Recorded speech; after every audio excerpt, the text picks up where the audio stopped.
We'll get started in just a minute, guys. My computer is being really slow right now. I hope my internet holds up. It's very, very windy outside. All right. Now we are live on YouTube. Okay. So I am going to go ahead and turn it over to Robbie momentarily. I just want to have a quick reminder about our visiting teacher, Don Hendrick, this week, starting on Thursday and for the next 4 Thursdays. So if you're interested in that and you haven't already done so, you can register online. It's virtual, so it'll be on Zoom. And he'll be teaching the next 4 Thursdays. So Thursday, July 1st, 8th, 15th, and 22nd. So please join us for that. And at this time, I'll go ahead and turn it over to Robbie now. Okay, thank you. Good evening, everyone. This is our 3rd session in the Discovering Buddhism module of relating to the spiritual teacher or the spiritual guide. We'll go from 7 to 8 o'clock tonight.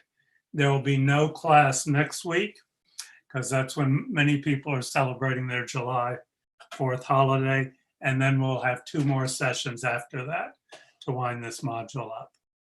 And I would just like to put in a word encouraging people to participate in Don Hendrick's teachings if you have the opportunity. He's a wonderful teacher. He's a resident he's not a monastic, he's a Western student, but a very serious one who's been studying Tibetan Buddhism for many years. And he completed the 3-year master's program in Tibetan studies at Institute Lama Tsongkhapa in Italy, which is an FPMT center also. And he's a resident teacher at our center in Santa Fe, and he's been to Kadampa Center several times. And now we get them via the internet. So highly recommended. I'll just put a little plug in also that we're talking about the spiritual teacher and how to relate to spiritual teachers. And one of the advantages of being a member or coming to Kadampa Center is that you get exposure to lots of teachers, both those who are here at the center and those who are visiting. All the way from Lama Zopa Rinpoche, Venerable Rabina, other monastics, distinguished Western teachers like Don Hendrick, and then our resident teachers, Geshe Geluk and Geshe Sampo. And as we talked about several classes ago, not every teacher is the right teacher for every student. You don't feel like you have to relate personally to every teacher that you're exposed to at Kadampa Center. So there a lot of advantages to going to teachings by different people. And you'll probably find that there are 1 or 2 that you come across over several years that speak to you personally, and you want to pay more attention to their teachings. And that's great. There's no obligation to relate tightly or closely to every teacher that you come across. It's a very individual matter, which is the whole point of this module. So tonight we'll start with our prayers. So if Linda, you want to bring those up, please. I'm getting a lot of rain here. Well, the sun shines. Yeah, interesting.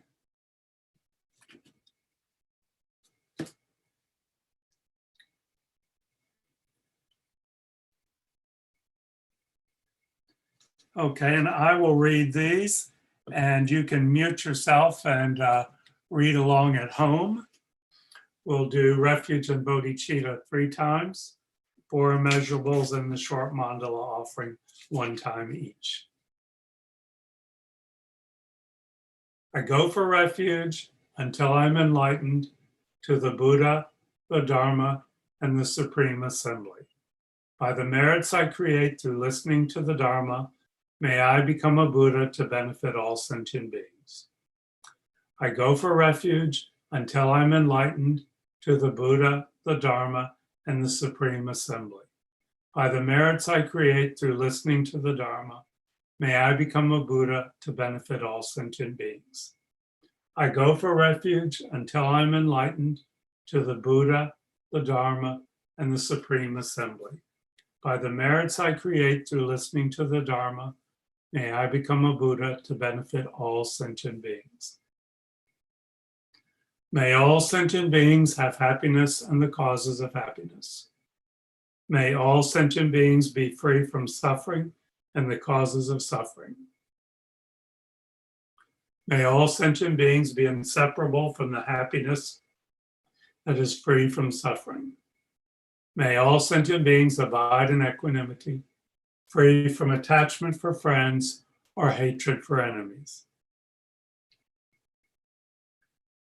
This ground, anointed with perfume, strewn with flowers, adorned with Mount Meru, 4 continents, the sun and the moon, I imagine this as a Buddha field and offer it.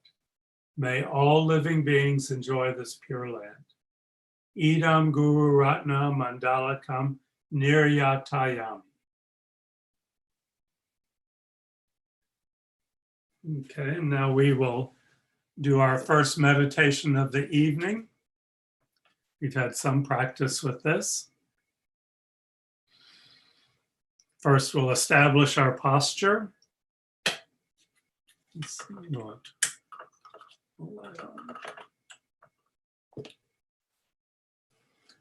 Most of us are sitting in a chair in front of our computers. So we don't slump back in the chair, but we sit straight, our back a little bit straighter than usual, not rigid, but it's a regal sort of posture. Our head may be just a couple degrees in front of the vertical.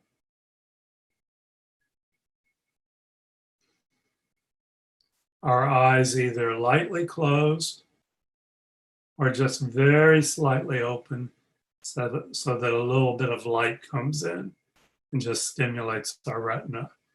If you have problems with sleepiness during meditation, you might want to try leaving your eyes open just a little bit. Our lips are lightly closed, not clenched. Our tongue is against the roof of our mouth, just above our upper teeth. Our shoulders are down and just a little bit back so that our chest is open. And this frees the energy channels in front of the spine where various winds, energy winds travel that the consciousness rides upon. That's a whole subject we're not going to get into in this class, but it becomes more important in more advanced meditations. But it's good to just practice the physical posture. Our upper arms are away from our chest, our torso, so that air can flow underneath them. Our right hand is on our left hand, with thumbs touching slightly below the navel, representing the union of wisdom and compassion. That is the state of enlightenment. Wisdom being a perception of reality, compassion being the wish that others be free of suffering. The 2 wings of the bird of enlightenment. And we aim to develop both of those. And our feet are flat on the floor. If we need to put a cushion under our feet, that's fine. So take a moment, scan your posture, identify any areas of tension or discomfort, and address them now so they don't become an issue during the meditation.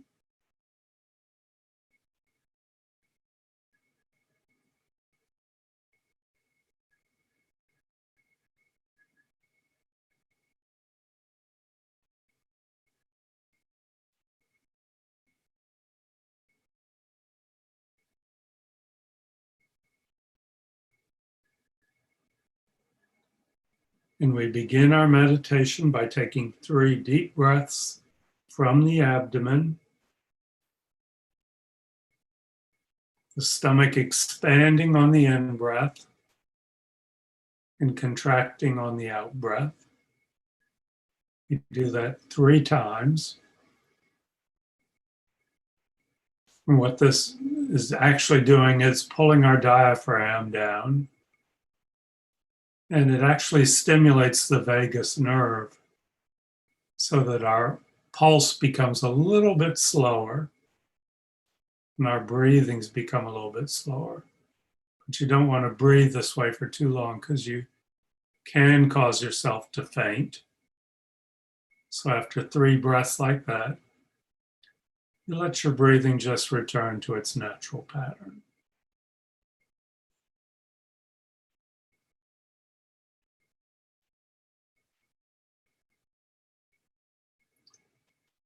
And following up on the prayers that we said before the meditation,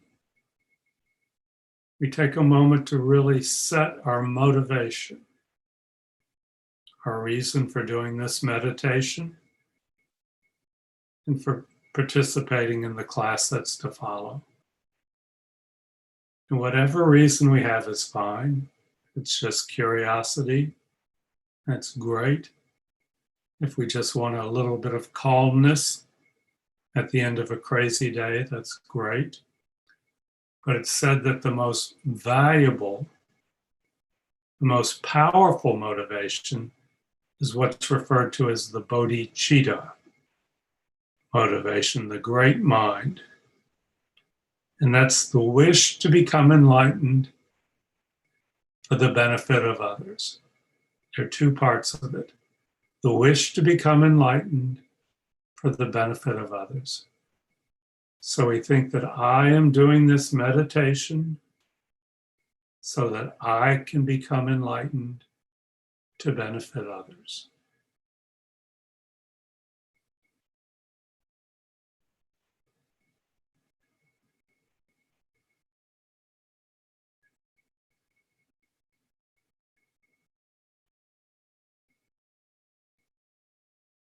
His Holiness the Dalai Lama has said that that motivation is really a kind of enlightened self-interest, because the result of that is that we achieve true happiness for ourselves.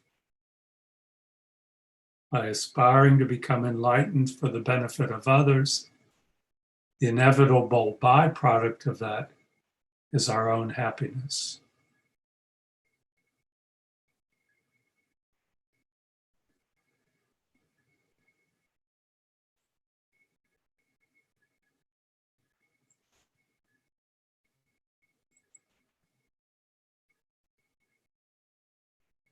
So now we'll begin the actual meditation. And generally, it's best to have kind of a plan for your meditation. Just don't sit down and try and go blank and just see what happens. Generally, in the Tibetan tradition, we enter the meditation with a chosen object and we place our concentration on that. In this meditation, it's simply the breath. But we can meditate on compassion, or the nature of reality, or the nature of karma, or the inevitability of death.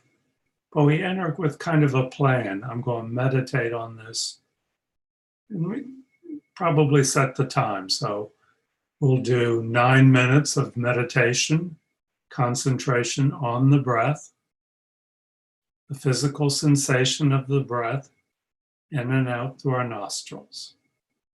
Nothing more, nothing less than that. Breath going in, breath going out.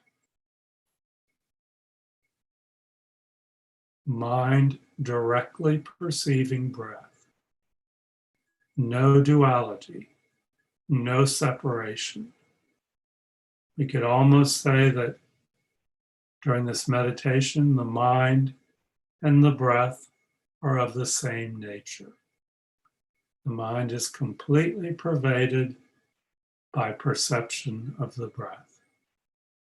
The physical sensation of the slightly cool air moving in and out through our nostrils.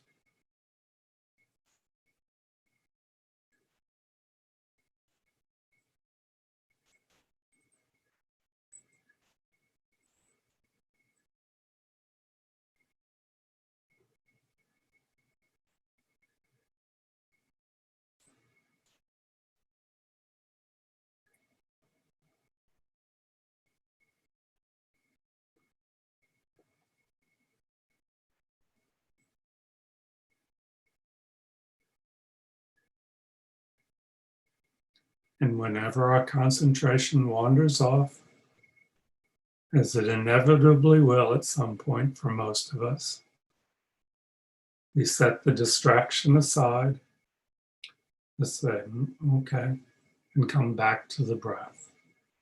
Not fiercely, not criticizing ourselves, but very gently.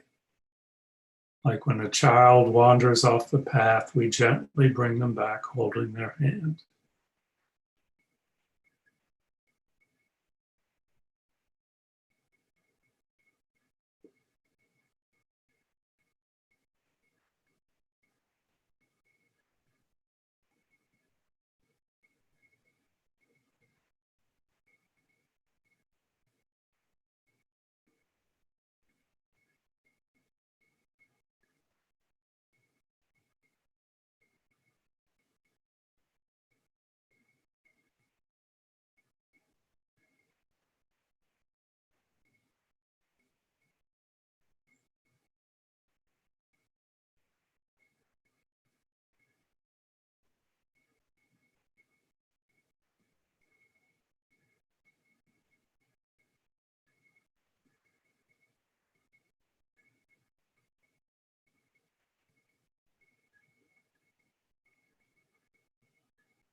And now we can do a brief dedication. We acknowledge by sitting quietly this way and working with our mind, we have made a positive imprint on our consciousness. And may we think, may that positive energy not be lost or dissipated, but may it grow and ripen in a way that ultimately benefits all living beings.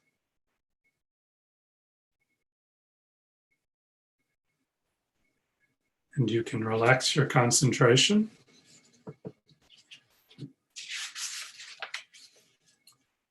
Okay. See, Linda, did we have any questions come in during the week? No, Okay. not that I received. Okay, so I'll leave some time at the end today if any questions come up tonight. Just to review a little bit, we started this module by talking about some characteristics of the relationship between the students and the teacher. We discussed the fact that the relationship is going to be different with every teacher that we encounter. Relationship will change over time. And that one teacher is not necessarily the right teacher for every student. And then we discussed a few of the characteristics, then we discussed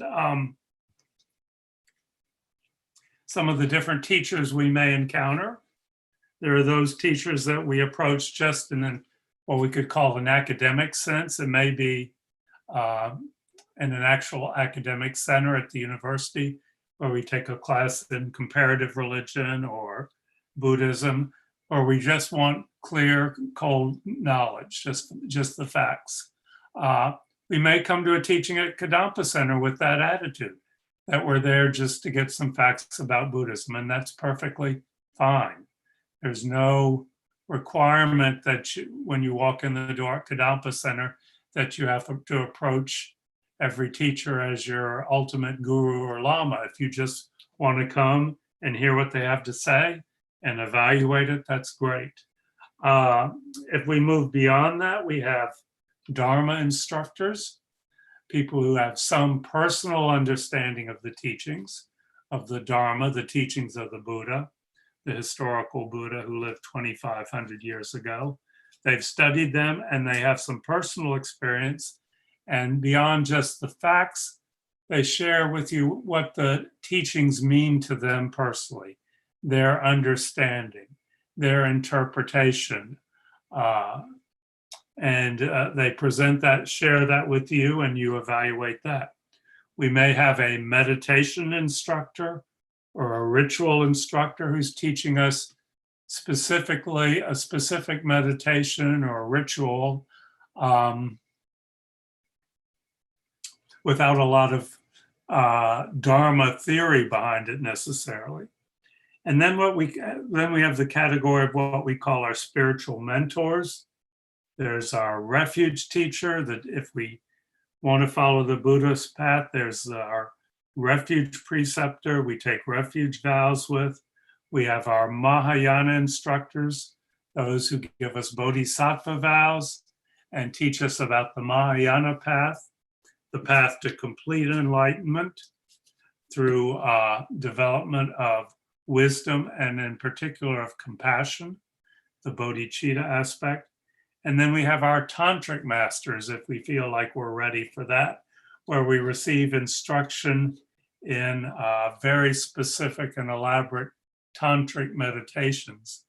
And this is the highest level of the student, or the most complex, the most powerful, and also in some ways the most dangerous level of the teacher-student relationship, because you really are looking at very deeper aspects of your own being, and you're relating to the tantric master as if he is the living embodiment of all the teachings of the Buddha. So it's a very, very intense, complicated relationship that needs to be entered to with a great deal of thought. And then we'll also hear people refer to their root guru or root teacher, typically is someone that they've taken tantric vows from, but not necessarily. This is the one teacher that speaks to your heart the most deeply and the most profoundly, the one who, just by when he or she speaks, enters into your heart. And that's something that just happens with time. You just become aware of that. It's not any kind of a ceremony you go through, or you don't go up and tell so-and-so, oh, you're my root guru. It's a more private thing than that. So those are the different kinds of teacher or teacher relationships that we may have as we enter into the Buddhist path. And as I said earlier, one of the advantages of having something like Kadampa Center here is we get exposure to lots of teachers, and they may fall into any one of those categories for you, depending upon where you are on your spiritual path. Any teacher can fall into any category with the student, and the relationship between that teacher and that student is going to be unique. So that's the different types of teachers we may encounter. And then last week we talked about some of the qualities that we would hope to bring to our interaction with our teachers as a student. Let's see, there's open mind. I don't have these memorized. This is another one of these lists, but it's just good to be familiar with it. An open mind, common sense, a natural attraction or an interest in the Dharma, an appreciation for the Dharma. We need to look at our motivation, and we need to be emotionally stable, and let's see, what was the last one? I've got basic sense of ethics. Yeah, we need that's the most important one. I couldn't remember that. A basic sense of ethics, not harming self or not harming others, okay? Ethical behavior is basically not harming others, refraining from harming others when the opportunity presents, okay?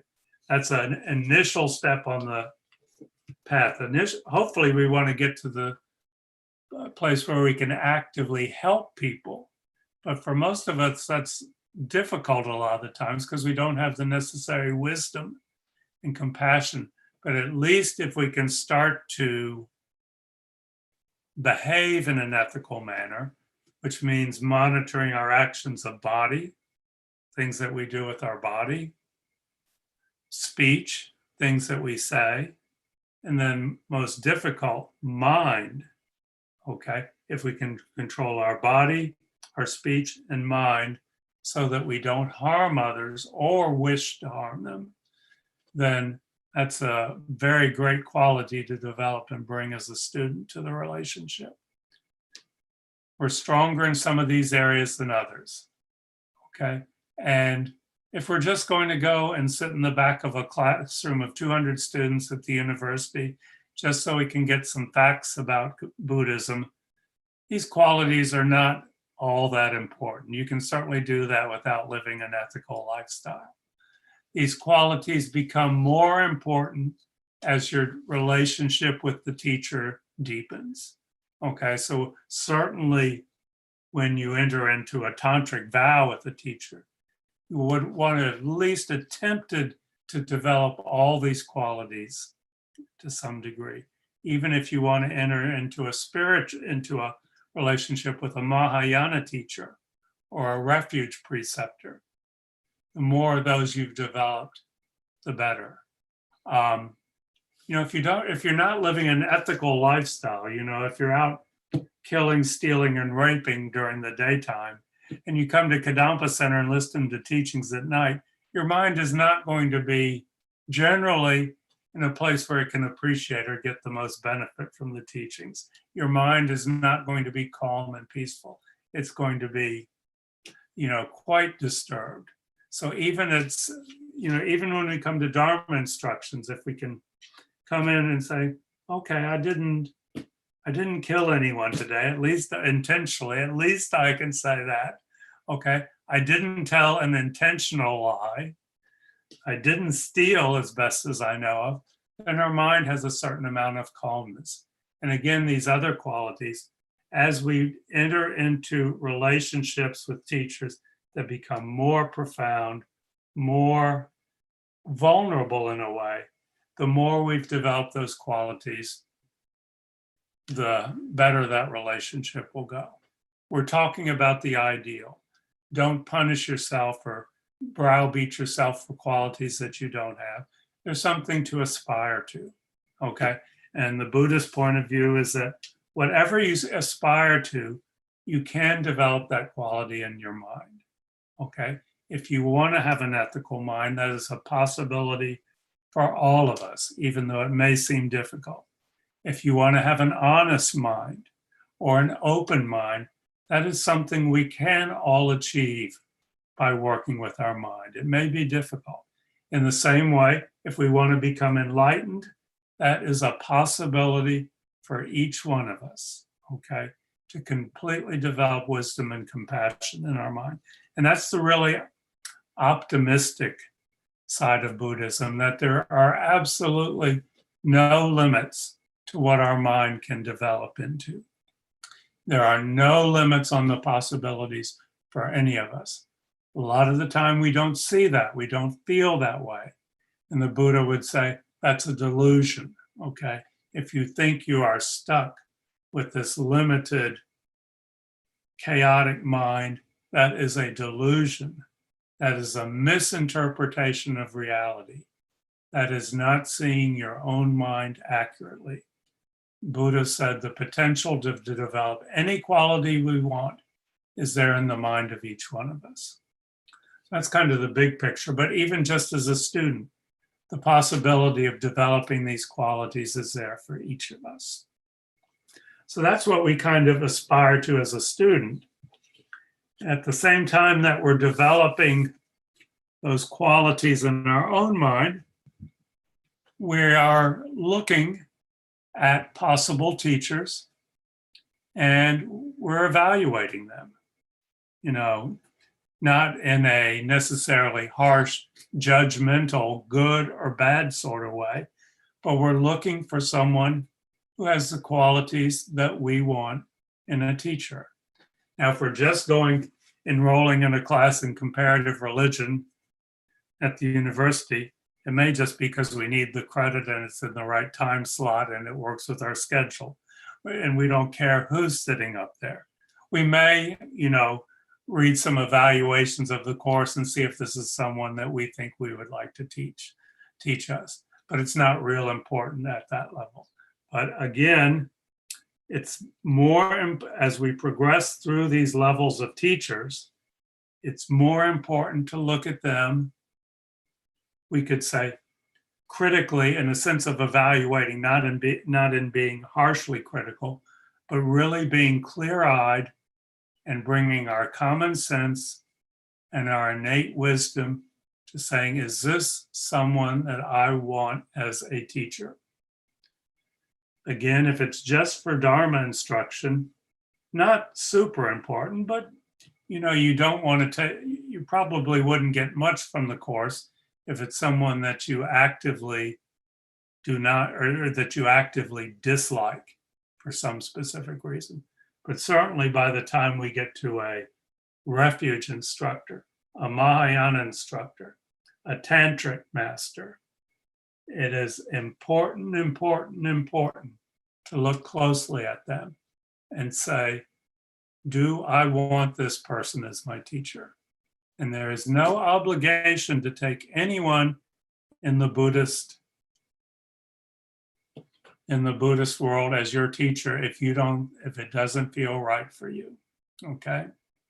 This is an individual judgment, and you have to be very honest with yourself, because we've certainly all heard horror stories, or some of us have, I don't want to describe them, of student-teacher relationships in Buddhist communities that have gone very, very wrong, as they have in just about every religious tradition, I think. And that, I can't say exactly why it happens, but you have to imagine that some of those students did not look closely at that person before they decided they were going to be their teacher, okay? That they rushed into the situation. They ignored their common sense. They ignored their innate wisdom, okay? So it's very important as we progress along the path to look carefully. But there are some guidelines for things we can look for. So in general, these are characteristics that you would look for in a teacher. And the first one, just like with a student, is this teacher living an ethical lifestyle as best as we can tell? And again, this doesn't mean you have to go and sit down and quiz the teacher and you have to follow them around and sit outside their house at night and see what happens and they look like who goes in and out. But you get a sense, is this person living an ethical lifestyle? I mean, certainly in some of these bad situations, it was very obvious that the teacher was not living what we think of an ethical lifestyle. Again, a life that is as much as possible about not harming others, okay? Either through actions of body, which refers to killing, stealing, sexual misconduct, and so on. Words or thoughts, we can't tell, okay? That we have to use some inference, but we can at least look at actions of body and speech. Is this person leading an ethical lifestyle as best as I can determine? Okay, the second quality we look for, does this teacher, he or she, have an ability, have they developed concentration to some degree? In the same way when we sit in our meditation at the beginning of the class, we see that for most of us, our powers of concentration are not great. Again, we cannot read the teacher's mind, but we can infer that they are able to concentrate, that their thoughts follow one another in a seemingly logical pattern, that they're not, when they're not in front of a class teaching, but leaving, off the pedestal, they're not running around from point A to point B and back and forth again. So we look for some qualities of concentration in a teacher.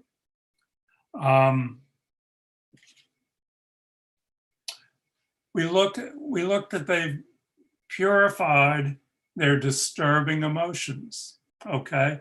Or they have at least calmed them. Okay, the disturbing emotions are anger, covetousness, and ignorance. Ignorance meaning a lack of understanding of reality. Anger and covetousness we can see. Ignorance, again, has to be inferred.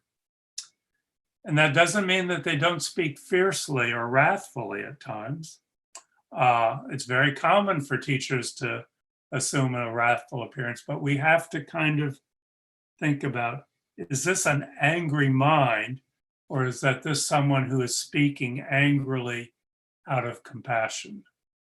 Okay, again, you can fool yourself here, but use your common sense, use your wisdom. We want to look for a teacher who has control of their mind, who has pacified it, who has purified some of their negative tendencies. The next quality we look for, and this is a very obvious one, we want a teacher who knows more than we do, okay? It may just be for a limited area like a specific meditation practice, or it may be for the highest level of Buddhist teachings on emptiness and tantric practice. I think it's pretty obvious that we don't want a teacher who, if we want to learn the Dharma, we don't want a teacher who knows less about the Dharma than we do. Okay, so that's something that we can pick up on very quickly, I think.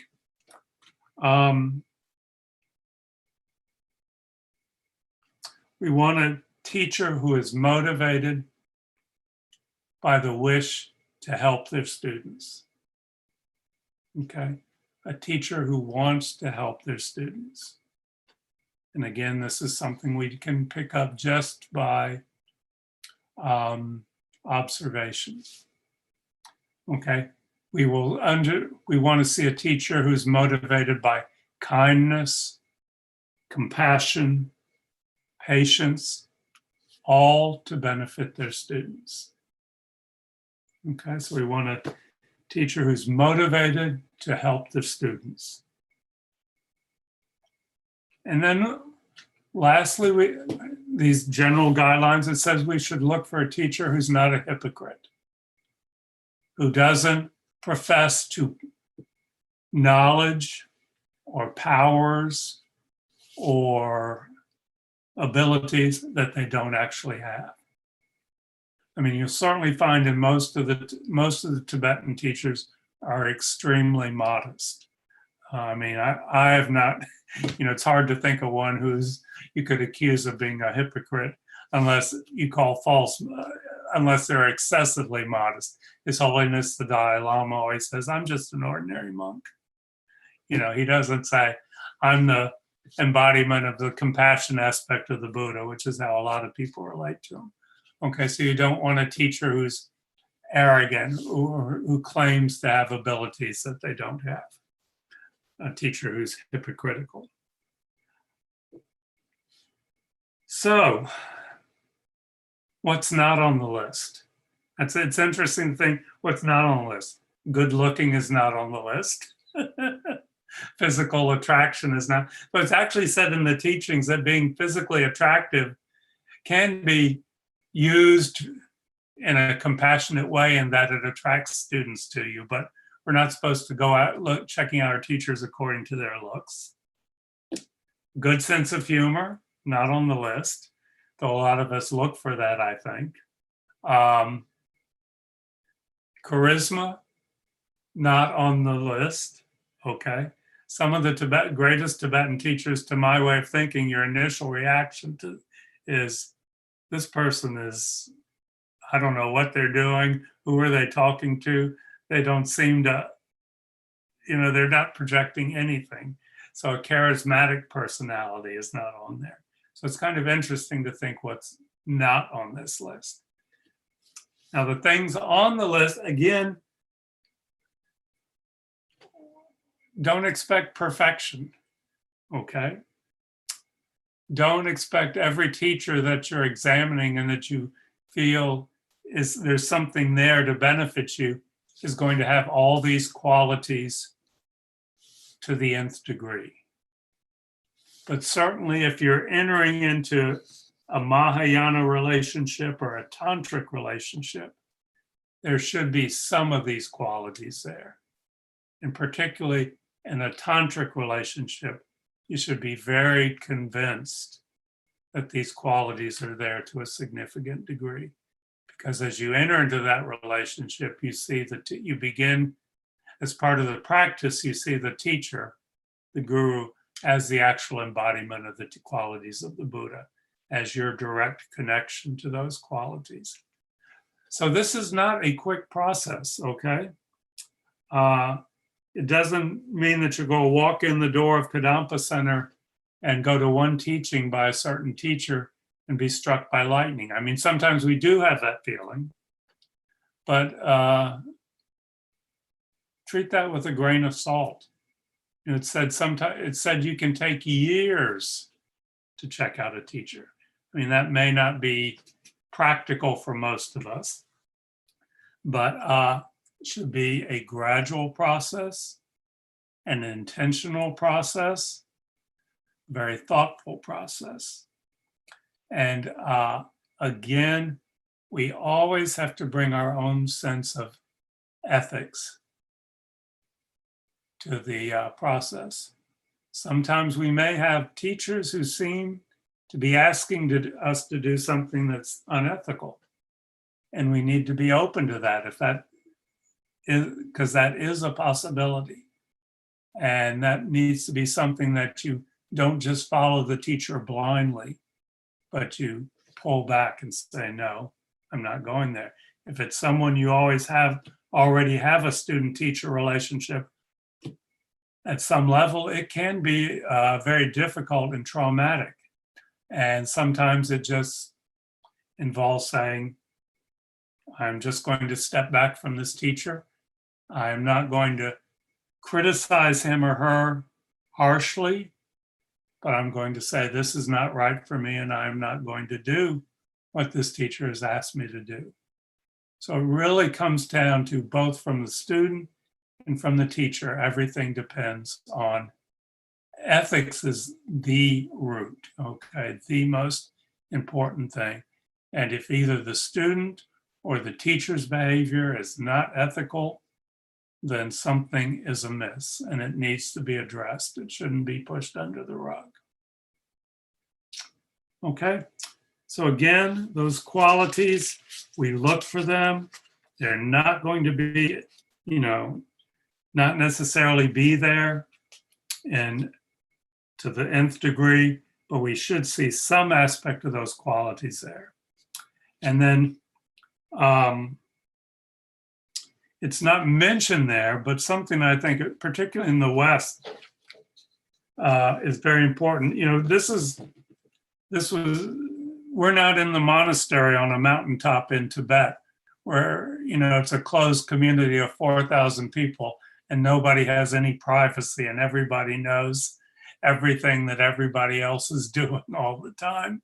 And so I think to a certain degree, it was easier to find a teacher there in that everything was known. There were no secrets.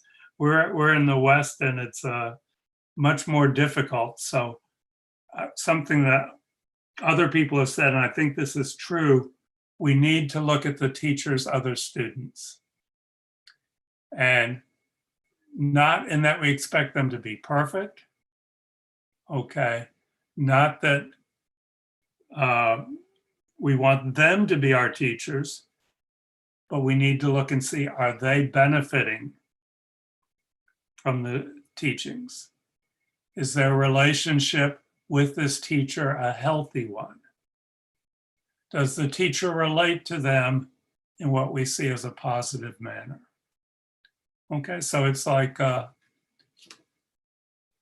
the teachings of this person producing in his or her students? With the understanding that the students are, they're going to be all over the map. They're not going to be perfect. And if we see a student do something unskillful or unethical, that doesn't necessarily reflect on the teacher, but do we see the students becoming better people over time, or trying to become better people over time at least? Do we see how the teachings of this particular teacher are making a positive impact in others? So I think that's a very useful thing in the West, is to look at the other students of the teacher. Okay, do we have any questions before we do our final meditation? If you do have any questions, you can unmute and ask, or you can wave. I might not see you though. If you are watching on YouTube, feel free to put your questions in the chat. I am monitoring that as well.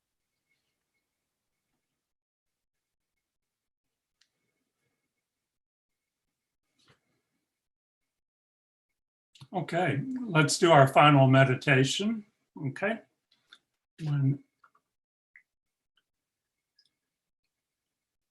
So set your posture.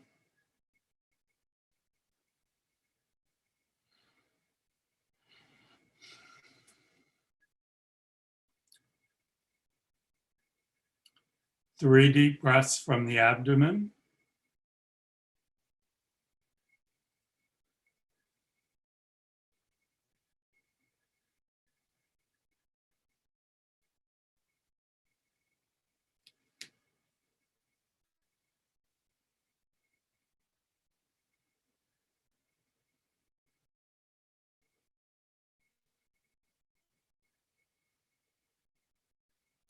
Set your motivation.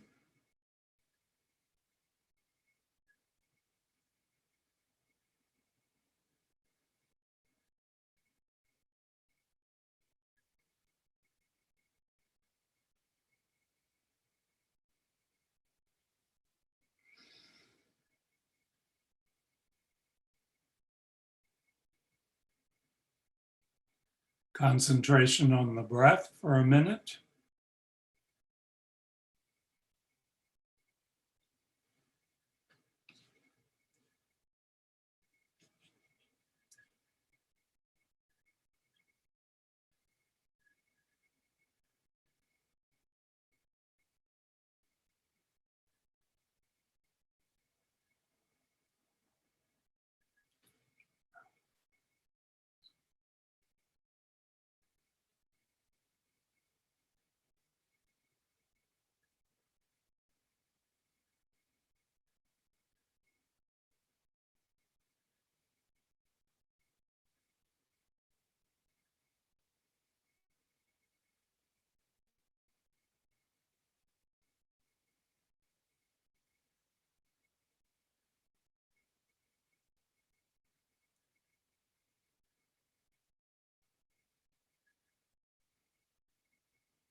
And now we're going to meditate for just a moment on the qualities that we look for in a teacher, or sort of guidelines that can help us.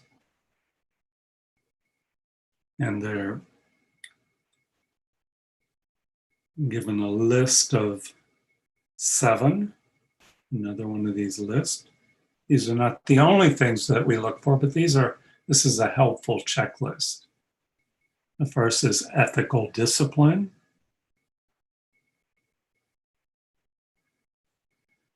The second is ability to concentrate.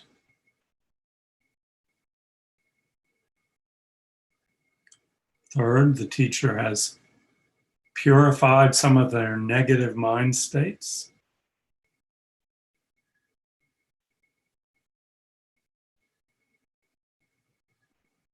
I may have left this one out. Enthusiasm for teaching. I may have skipped over that one. So enthusiasm and joy for teaching.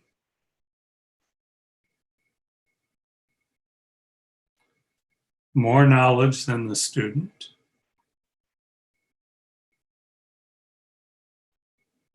Motivated to help the students.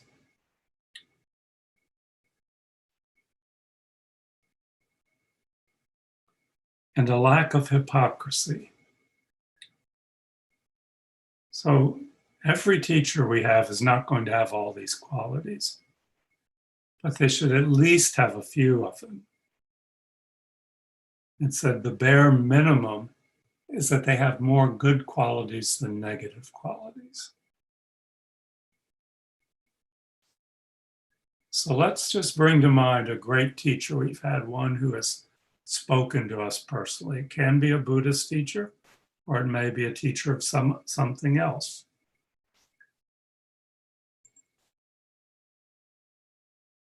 May have been a school teacher or a hobby, or just someone who we learned from. And not judgmentally, not saying, oh, they're bad for not having that quality. Let's just check them and see which of those qualities they were especially strong in. So just bring a specific person to mind and go through that list and see where they were strong. What made them a teacher? Which of those qualities did they have?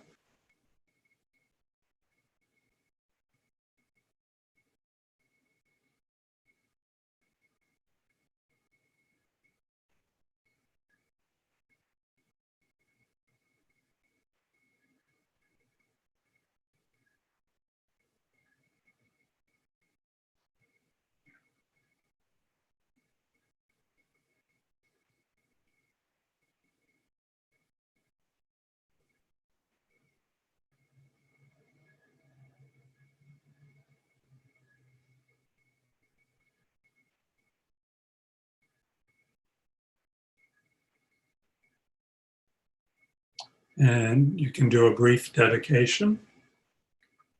Acknowledge that we've created some positive energy. May that not be lost, but may it ripen in a way that benefits all living beings. Okay. Did I leave out enthusiasm when I was going through the list earlier?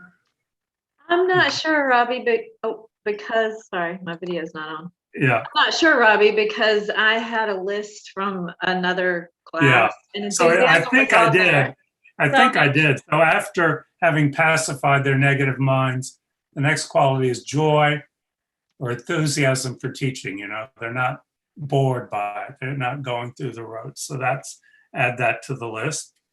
Okay, so thank you, everyone. We'll meet again in 2 weeks. I'd like everybody to meditate 6 days a week, again for 10 minutes. First minute, set your motivation, couple minutes of concentration, and then bring to mind great teachers you've had and look at them by these qualities. And also there's other students.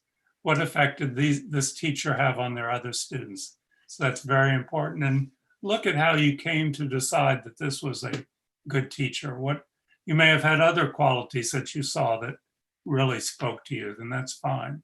So just try and look at how we go through this process of choosing teachers, whether it's in Buddhism or anywhere else in our life.